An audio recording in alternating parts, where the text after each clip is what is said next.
Coming up next on the Holistic Wealth Podcast. And they just don't know, right? We don't have, unfortunately, language to oftentimes explain how we feel when it comes to our financial lives and wealth, right? You ask people, what does wealth look like to you? What does money mean to you?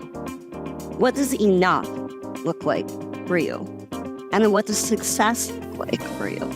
And all of these components are what are going to help you become financially resilient and ultimately, live a really high quality life. You're listening to the Holistic Wealth Podcast with host Keisha Blair, author of Holistic Wealth and founder of the Institute on Holistic Wealth. And now, here's your host, Keisha Blair. Today we have a very special guest with us. We have Paige Brettle, and Paige is a financial advisor. She's deep in the weeds in terms of getting women on track with their finances. She's had an amazing journey. She's also a certified holistic wealth consultant with the Institute on Holistic Wealth, and she's a certified trauma of money consultant. She's finishing up her holistic healing certification at the Institute on Holistic Wealth, and she's on track to becoming a master consultant. So it's been a while. This episode has been a long time in the making for us to have this conversation. I'm so delighted to have Paige on finally. So Paige, welcome to the podcast. It's great having you here. Hi, Keisha. I'm so happy to finally be here. And so Paige, I just wanted to start with your journey and how you came to be so passionate about the field of personal finances, especially finances for women, and kind of how you started in the field, just to give the audience a sense of your journey. Oh man, where to start, right? Well, basically, I'm a bit of a unicorn in my industry, or as a millennial. I've only ever worked at the same company, and I feel very fortunate that way. Answering an ad on Craigslist, actually, to do cold calling for a team of advisors. And then I just ended up moving more into a marketing role. And then after about 5 years, I started to get my certifications, and then I moved into an associate role. And I've just been moving up that food chain ever since, and feel very lucky in the practice I'm in. I've been here for 13 years.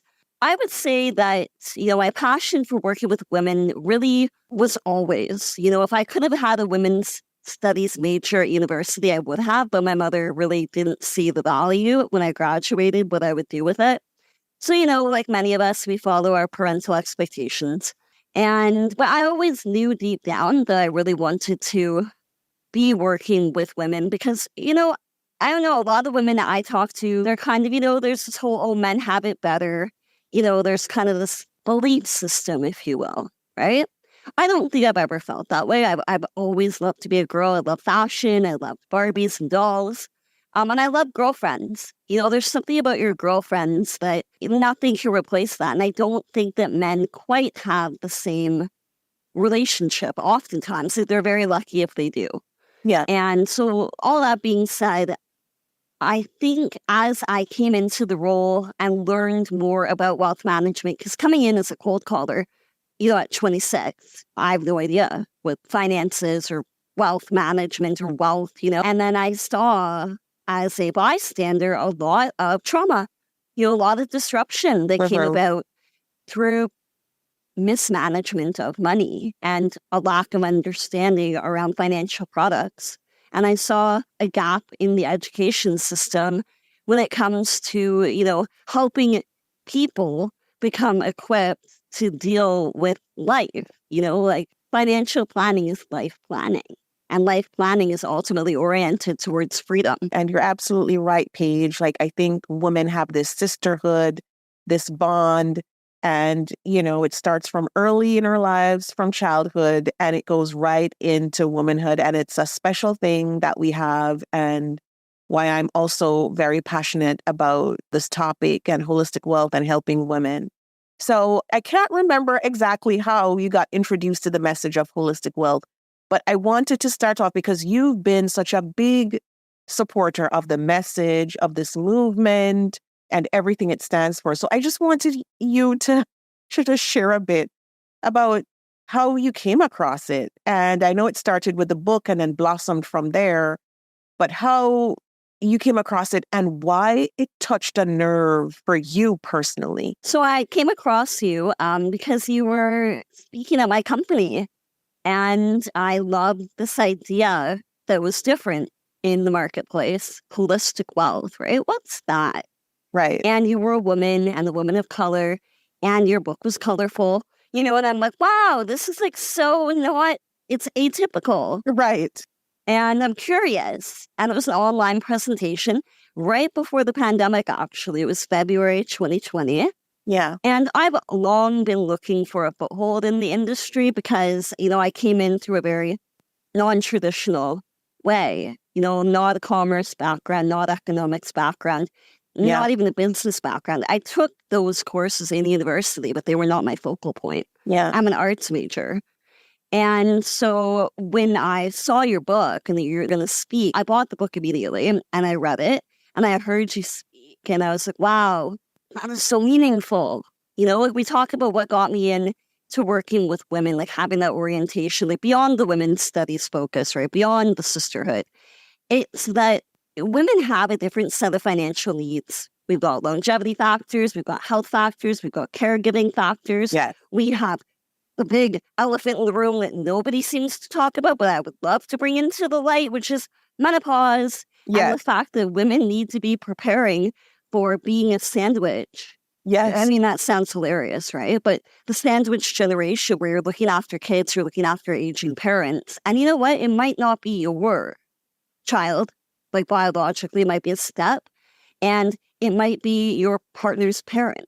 And so the fact is, we need to be thinking holistically wealthy ways to maintain our levels of energy and to be able to be that pillar of strength that our communities, our families rely on from us. You're absolutely right. So over the weekend, I think I mentioned to you, I had this book signing at Indigo in Barhaven here. And it's so amazing. I met a few female financial advisors who came up to me to sign their books page. And that's exactly what they said.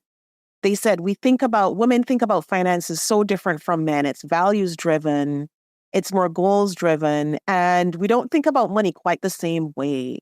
We're very passionate about the things we're passionate about, family or role in families. And so we have to plan accordingly. And I thought that was so insightful what you shared, because it's so true. As a matter of fact, for this podcast, when we compiled the stats for 2023 on the most popular episodes, it was the episodes on health, because women are at that stage now where they're having to blend their finances, as you spoke about issues like menopause and sandwich generation. The money for us is quite different because of the changes and how our roles evolve over time. So it's amazing to take this holistic approach. And it's so needed for all women in our communities and globally. And so, Paige, I know, you've taken several different certification programs. You mentioned trauma just before in your previous response. And so I wanted to get from you, firstly, which one of those that you've completed has touched you the most and why? And kind of, give a feel of how you've applied the learnings and the knowledge that you've gained from the certificate. Like, I know you're so active in your community in Vancouver. You give workshops for teens and kids. You give workshops for women. You're so active in terms of how you apply this knowledge, which is why I'm so proud of your journey and the fact that you've invested so much into your learning so you can give back and give back in a better way. But how have you been doing that? And what have these certification programs done for you in terms of your learning, your career growth? And I'm curious in terms of which one has been kind of your favorite so far and why. Oh, wow. There's so much to unpack there. Yeah. Well, I think first and foremost, ongoing education is an absolute must in my industry and any industry nowadays because the pace of change is outpacing almost anything. For me, learning language has been one of the key drivers, whether it's studying for my certifications to become licensed in the first place from a securities and an insurance type of background, because I'm dual licensed, to the more soft skills about learning how to articulate, what is holistic wealth and how does that impact at a root level and on a day-to-day basis? Like, how are you interfacing with the world in the conversations I'm having with clients to be able to have them identify an unmet need or an unspoken desire, perhaps, and they just don't know, right? We don't have, unfortunately, language to oftentimes explain how we feel when it comes to our financial lives. Yes. And wealth, right? You Yes. ask people, what does wealth look like to you? What does money mean to you? What does enough look like for you? And then what does success look like for you? And all of these components are what are going to help you become financially resilient and ultimately, live a really high quality life. Yeah. So going through the courses I've gone through, I would say they've all been equally valuable because they've each built on the subject matter that came before it. So I took the Certified Holistic Wealth training through the Institute first. And that really culminated, the lessons in the book were a huge part of that framework. And it's all about repetition to become a master, right? So just being able to go through the book in a different format was incredibly valuable. Yeah. And there's a lot of education and anecdotal inputs that come through the course that you don't get through the book. It's great to have you on with your video components, the audio components. And it makes it a more rich experience. Now, the trauma of money factor, that's kind of the unspoken that many people that I speak with, they didn't have words for that. And then as soon as I say, I help people deal with the trauma of money, immediately people are like, oh, yeah. And whether they're women or men or anyone, they all have a story. That's amazing to hear. And because it's true, they all have a story and we all have a story around some kind of experience that was traumatic, whether or not it had to do with money or money was the impetus. But then because money is so central to our lives, they all have these traumatic experiences, all have a trauma of money component, a money trauma component. So that's amazing to hear. And you're right. They all build on each other significantly. And the holistic healing is kind of the other piece of it that I know you have been going through. And that also has some techniques for people to heal if they've been through any kind of trauma and kind of weaving this into their day-to-day lives, this meditation kind of mindfulness techniques and other type of techniques that are inbuilt into kind of that certification program. So that's amazing. And, Paige, there's something that you touched on before about that language for describing our finances and talking about who we are in terms of what we think about money. And I know you did the personal financial identity quiz because I know we've discussed that. It's come up quite a bit in the trauma of money certification program because I think for most of us, if we don't know our personal financial identity, it's hard to then realize and to kind of know instinctively how to kind of overcome this previous money trauma and to kind of identify some negative messaging that we probably heard throughout our lives growing up. And kind of, like I mentioned in the trauma of money certification program, that drafting or charting that personal disruption timeline, which I know you've done. So I don't know if you remember, Paige, when you took the quiz, what your result was, because I know we've discussed that. You've outlined it in several of your assignments. But if you could share, because I think you're right. So many people don't have the tools to communicate. And even before, like I think it was 2 episodes of this podcast before I talked about even money date nights and how the personal financial identity quiz is critical for having your money date night conversations. So could you tell us a bit about what yours is and kind of communicating your own kind of philosophy around money and your money identity, your financial identity? Well, it's really interesting. I actually bring up the personal identity framework quite often in the workshops that I do. I think the majority of people I come across, they really enjoy learning about themselves, like what's a person's favorite word? Their name. Their name. Okay, yeah. Yeah. That makes sense. People love their names. Even if they don't like their name. Like, I didn't love Paige growing up. Actually, I felt like, wow, what a boring name. But now, I'm kind of like, yeah, I'm Paige. And then when people use my name, I listen better. And I think that is when we offer that footing in the financial identity framework, people are more open, right? And so it really is, I would say, if not like the entry point for the majority of people, I would say if you're going to go out there and help people with their money mindset and becoming more in touch with their financial selves, starting with the financial identity framework was a great place to start because people are able to self-identify, and that is one of the most important parts because you need people to have their own aha moment. Yeah. Right? Yeah. So, because how often when people are telling us anything, right, we kind of tune out. Yeah. I know I do a little bit, and I don't mean to. Like, I want to be engaged, but I just feel like I don't know who you're speaking to, really. Yeah. Like, is it me? Maybe. But I don't really like what you're saying. And I think when it comes to our money habits, money mindset, there's a lot to unpack there, right? Mm-hmm. A lot of the narratives, a lot of calcified and dry bones, as you like to call them. Yeah. I might actually like to flip the script here a little bit and ask how you might, incorporate the dry bones concept, which I absolutely love from your book. Yeah. Into the healthy development of a personal financial identity.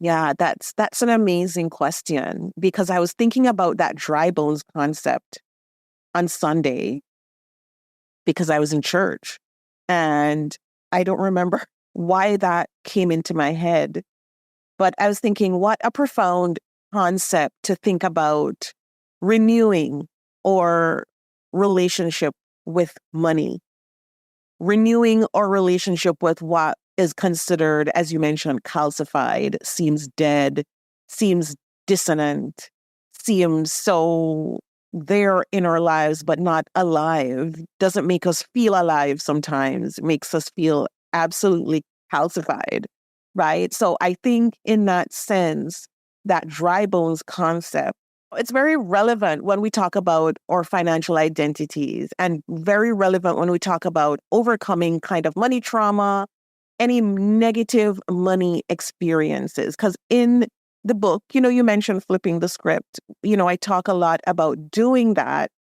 And when we talk about negative money emotions and flipping the script and starting a new page almost, wishing those dry bones away, having that dry bones ceremony where we say goodbye, then it's very relevant that when we get this aha moment, like you mentioned, Paige, about who I am, yes, this is exactly me. This is it. That's kind of the impetus to kind of start that new relationship with money, to kind of either say goodbye to those dry bones or wake them up somehow and turn them into something new.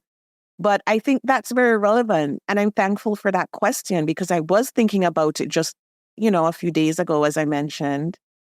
And it's so relevant when we think about having transformation in our lives and how that transformation can look and also kind of giving us like a picture and a feeling, evoking that feeling of my bones feel so weary. My bones feel so dry. This is how I feel with my money. How can I renew that? How can I? And that's why this holistic wealth approach is so important. And that's why doing this from a holistic approach in general to our lives is relevant because it's so real to me, even as I'm speaking to you right now. And I know, in the book, I talk a lot about renewal and, really, going past that stage of feeling calcified and dry in our lives. So that's how I think I would. I think I need to add that page. I think I need to add that somewhere. So thank you for that. But absolutely. I love all of your answer there. I had so many thoughts that was like coming up as you were speaking, everything you said before, and I was, oh, capitalize on that. Wow, Yeah. This is the thing I really want to highlight here when it comes to the personal financial identity, and the dry bones connection. How often have we felt like we were just hauling ass around, right? Like we're just like pulling ourselves through Right. like a thread through the eye of a needle. Yeah. And we're just like weaving our lives together. We're darning our our financial socks or spiritual socks. And we're like, didn't darning disappear in like the turn of the century, like, in like, from the 20th century, like didn't that go away? Yeah. Well, that's the thing I like to teach in my workshops, right? And I was going to say writing. Actually, so what I would love to start doing is total side note, Yeah. helping people with guided journaling. Because I think when you write, you use longhand, you have a different thought pattern than when you Yes. speak. And you'll write things that you're like, I didn't even realize that was what I really thought. Yeah. And so capitalizing on the dry bones idea, I really like people to consider the fact that there is an opportunity for transformation and renewal, but you weren't given the tools to be able to identify that you're not happy or that you maybe have an option that might look different than the path you've been on currently. So here's the thing, right? How do we raise the awareness? Yeah. And that was why I really welcomed your Global Holistic Wealth Day. I know I'm kind of like piling a lot of your concepts on top of each other, so I think that's okay. But it all is part of the same message, really. And it comes down to how do we live the highest quality of life? And that comes down to being able to identify our triggers when it comes to our finances and be able to be comfortable. We want to spend our money because we work hard for our money. Yeah. And we want to not feel guilty about it. We want to take care of our families. We want to take care of ourselves. Because if we can't take care of ourselves, we're not going to be able to take care of anybody else. Yeah. Now, when it comes to healing, you have to be looking at the spirit, the physical body, and of course, the financial, because all of these impact each other. Now, but what if you're not taught how to do that? Right. And that is where you have come to the fore to be able to teach people, to teach themselves, and to bring that into their community. Because we're only as strong as our weakest link. Absolutely. I loved what you said about Global Holistic Wealth Day, about journaling. And I think it's absolutely critical. And so because you brought up that amazing day that was created to highlight and to help everyone around the globe remember this and to how to apply it in their daily lives, because that's exactly what we want people to do, to develop those healthy habits and celebrate the day. Now, many people don't know this, Paige, but you are the Canadian ambassador for Global Holistic Wealth Day, which is amazing. And so you're the ambassador for Canada. And so I just want to get a sense from you about, what does this day mean for you personally? And then afterwards, hopefully we can get into a discussion about Global Holistic Wealth Day 2024 and any plans you might have. But what does it mean to you personally? Well, number one, thank you for bestowing this honor upon me. Not to be too grand about it, but honestly, it really is a privilege to be able to be an ambassador for Canada, given my background. Growing up, I'm the daughter of a diplomat, Canadian diplomat. And it's just so important that we have the right people and the right roles. Yeah. And for me, it's beyond a day. It's a way of life. And that's really, we talk about transformation. And I think I got a little bit off topic a little bit earlier. But what I meant to say, because I think I started to talk about journaling, it's got to be an intent, right? And it's every day, even thinking just 3 minutes ahead, how can I make this next 3 minutes excellent? This next conversation, this meal I'm preparing. And it all comes down to intentionality. Yeah. And that, to me, encompasses Global Holistic Wealth Day, where it's about creating the awareness and then creating a movement. And then hopefully the ripple effects. Absolutely. I love that. Holistic wealth is intentional by design. And it's a great way to get people thinking about, you're absolutely right, for the next 3 minutes, how do I enrich my holistic wealth bank account? How do I be intentional about this meal that I'm cooking? How do I infuse more love, more light, more joy into my day? It doesn't mean that everything's perfect in my life. It doesn't mean that everything is going great.